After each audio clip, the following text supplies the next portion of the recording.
Fala, investidores, empreendedores e inconformados. Bora para mais um vídeo no canal. Lembrando que a gente vai fazer um sorteio, tá? Entra aí no grupo do WhatsApp que eu vou deixar aqui na descrição. Quando a gente bater 1.000 inscritos, eu vou estar sorteando R$ 100 para um inscrito meu, para poder fazer e ajudar eles nos aportes aí, tá? Se você é novo no canal, deixa seu like, compartilha, se inscreva no canal, isso me ajuda demais, tá? E hoje eu vou fazer uma análise. Esse ativo não está na minha carteira ainda, tá? Tenho sim pretensões. Uma coisa que eu quero deixar bem claro, tá? Esse vídeo não é recomendação de compra, é só uma análise de uma pessoa, de um investidor, que ainda nem é certificado pela CVM, então não posso fazer nenhum tipo de indicação. Eu só estou analisando o ativo, peguei, li os RIs, consolidei em janeiro, fevereiro, março, fui lendo, a pedido de um inscrito, tá? Derek, esse vídeo é para você, creio que você vai estar assistindo, e muito obrigado, tá, por confiar em mim e fazer a análise aqui desse fundo imobiliário, muito importante para mim, tá? E a pergunta desse vídeo é: ainda faz sentido investir em MXRF11? Porque a gente olha para o fundo, a história parece simples, né? Milhões de investidores, liquidez muito alta, aquele que tem rendimentos próximos, mensais, com uma constância de 10 centavos. Só que quando eu abri a carteira para encontrar alguns pontos que merece ter bastante atenção, risco de crédito, exposição a IPCA, permutas imobiliárias, PVP alto, temos novas emissões bilionárias, e hoje vamos fazer uma separação, tá? Fama do fundamento, para entender aonde é um ponto que pode correr o risco ou se faz sentido manter, né? Bora para análise? Então, o veredito executivo, tá? Eu já quero começar mostrando a conclusão para depois explicar como chegamos nela, tá?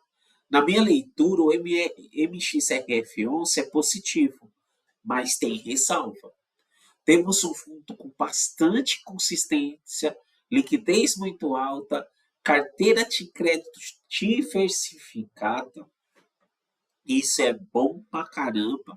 Uma estrutura que historicamente consegue entregar previsibilidade aos cotistas. Por outro lado, não estamos falando de um investimento sem risco. Existe risco de crédito, existe risco de exposição ao desenvolvimento imobiliário e existe uma questão do valuation. No fechamento de julho, o fundo negociava com aproximadamente 6,3 de ágio. Então, a mensagem principal que eu quero trazer é que eu gosto mais da tese do que necessariamente do que qualquer preço de entrada, tá? Existe um ponto muito importante que vamos discutir mais à frente, que é a 12ª emissão, tá? E você já se perguntou como que o MXRF11 ganha dinheiro? Se você não sabe, é que eu vou te mostrar aqui, ó. Como funciona para ganhar dinheiro? Antes de analisar os dividendos, precisamos entender aonde vem o dinheiro do MXRF11. Ele possui basicamente 3 motores, tá? O primeiro e o mais importante são os CRIs, que representa a principal fonte de renda recorrente. Tomando um chazinho, tá?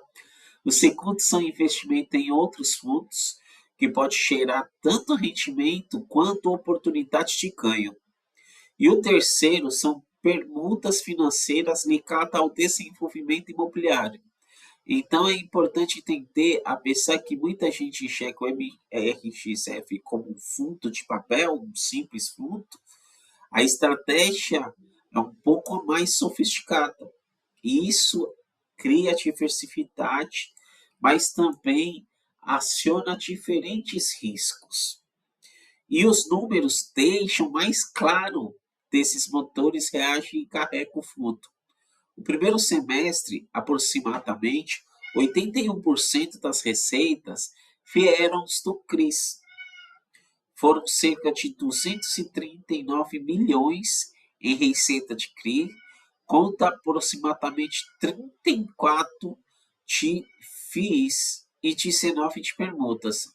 Então, se eu tivesse que escolher apenas uma coisa para acompanhar no MRXF11, seria a qualidade da carteira de crédito, porque ela sustenta a maior parte da capacitação de geração de resultados do fundo.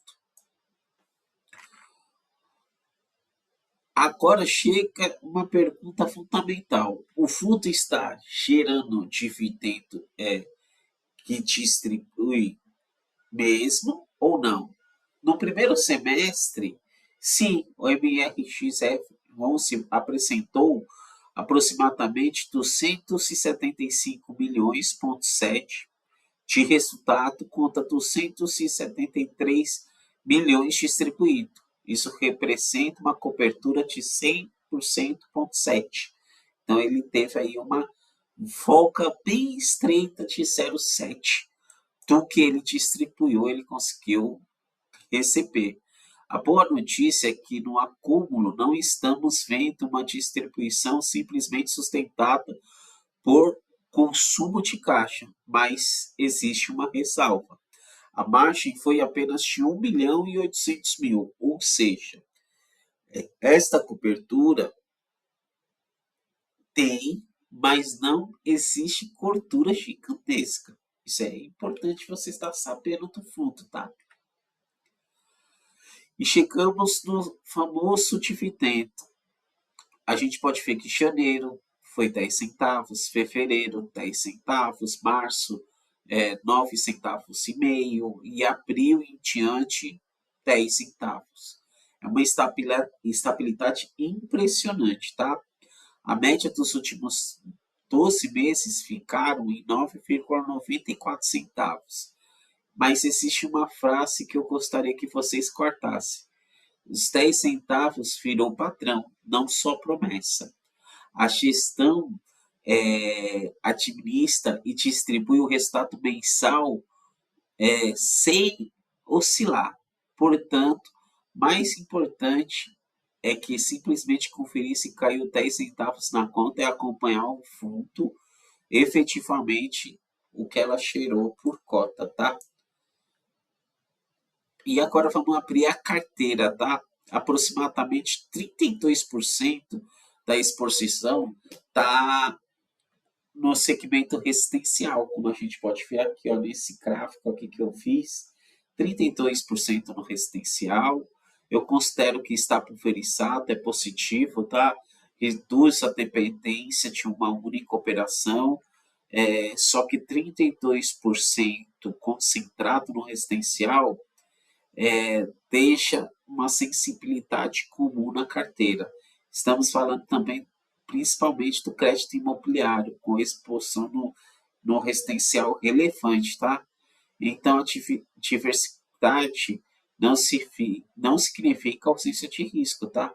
Está bem distribuída aqui. A gente pode ver que 32% no residencial, no varejo culinário 19%, no varejo 7%, e assim vai seguindo. Tem até no agronegócio, eu não sabia. Eu fiquei impressionado em saber que eles tinham parte no agronegócio, tá? E 25% está em outros, porque aí eles estão bem pulverizados mesmo aí nessa parte, tá? Agora, talvez seja um dos slides mais importantes para entender o MXRF11. Perdão, tá, gente? Aproximadamente 91,6% da carteira de CRIs está indexada no IPCA, contra 8,4% no CTI. Então, cuidado com aquela comparação automática, que a Selic está em tanto e o MXRF11 está pagando outro tanto. A carteira não responde muito a essa dinâmica. Ela responde mais à dinâmica da inflação e dos juros reais do que simplesmente ao CDI.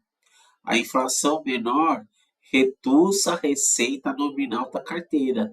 Então, ou seja, quanto a Selic baixar, porque a Selic mede a inflação, né? Então, assim, Selic está alta porque a inflação está alta. Então, quando a Selic baixar, provavelmente o dividendo delas, da carteira, também baixa. Então, ela faz meio que uma cobertura ali junto com a Selic, tá? E aí, as boas garantias, tá?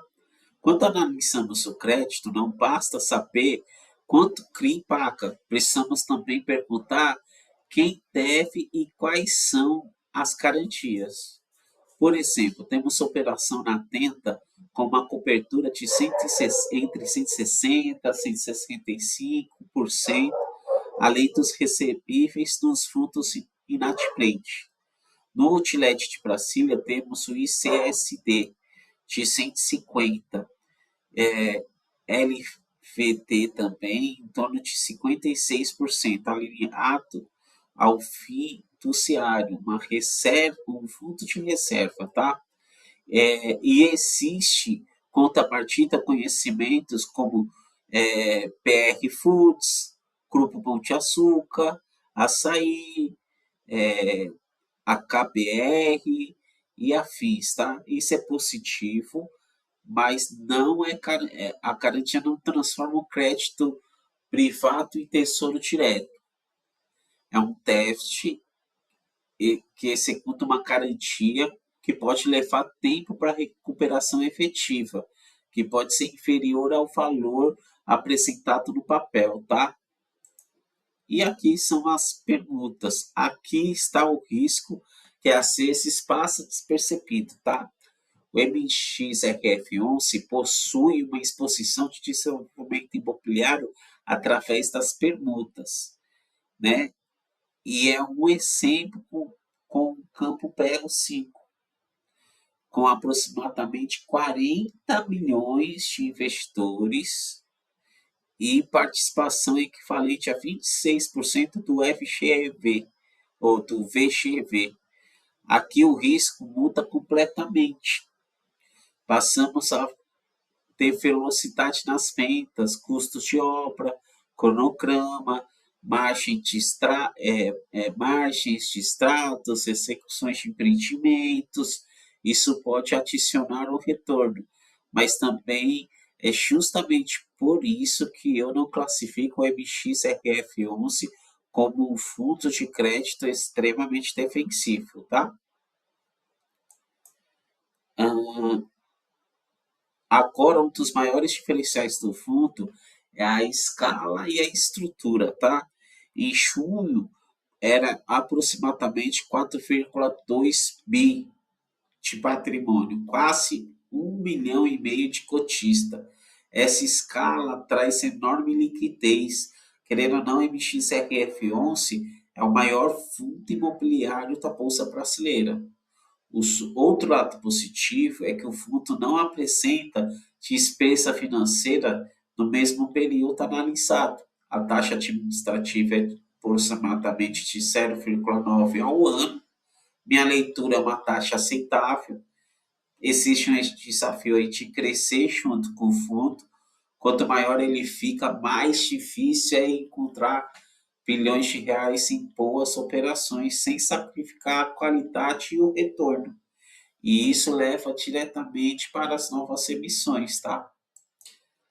O valuation, esse é um ponto importante, tá? Eu coloquei coloquei a média, e não é a cotação atual, é a média que ele ficou de janeiro, fevereiro, março e abril, acho, dele, na média dos últimos 12 meses, perdão. E aí eu peguei qual foi o fechamento dele em janeiro, fevereiro, março, abril, maio, junho e julho, né? E aí a gente vê que ele está tendo agora uma baixa. Por quê? Se ele está baixando, então ele vai baixar. O PVP dele é de 9,22, que é o valor correto, tá?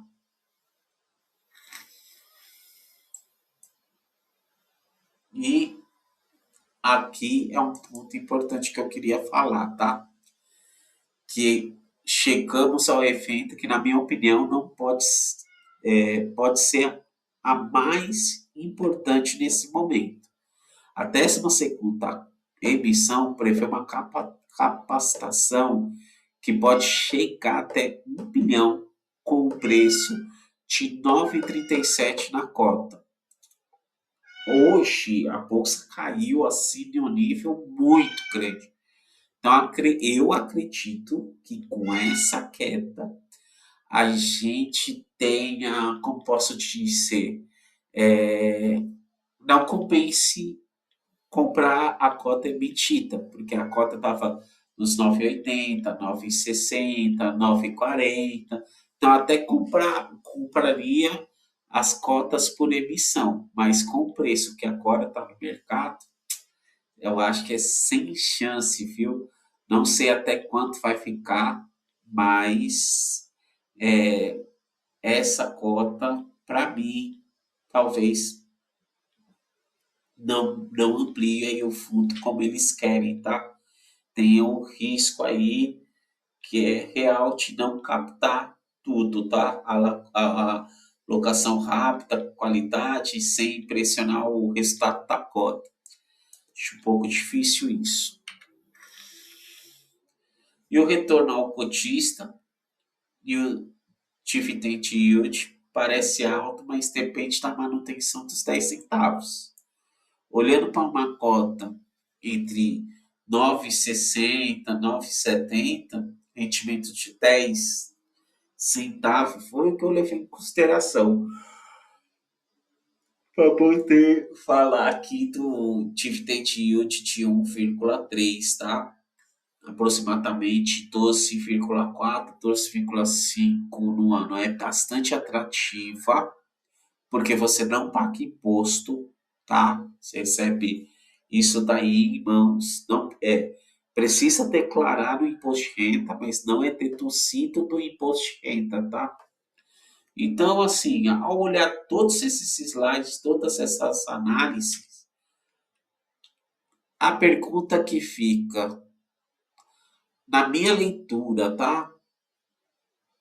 É positivo ter XRF11? Sim, mas existe disciplina de acompanhar o preço e a leitura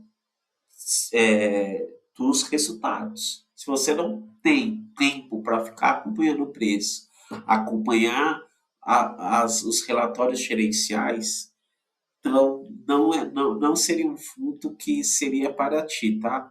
Temos um fundo enorme, líquido, diverso, tem um histórico muito consistente de distribuição na carteira, um crédito pulverizado, por outro lado existe risco, permutas, exposições ao IPCA, preço acima do patrimônio e emissão bilionária que deve ser bem executada, tá?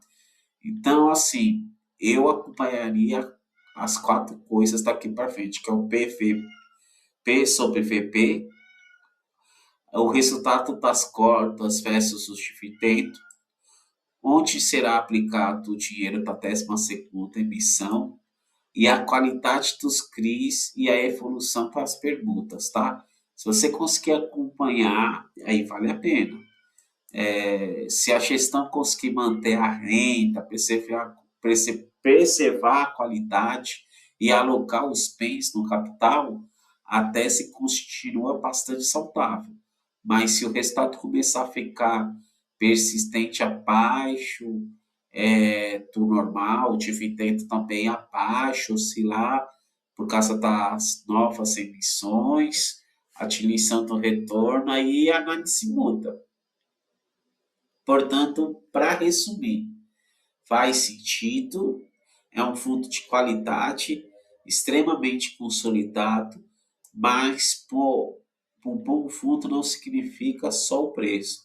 É justamente essa disciplina que o investidor precisa manter. Muito obrigado a todos, tá? No canal.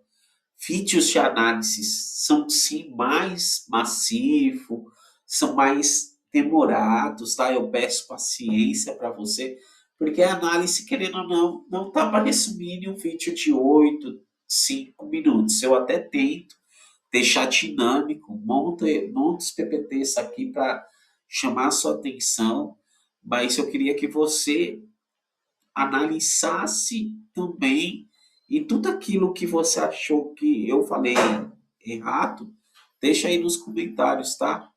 Muito obrigado a todos. Até mais.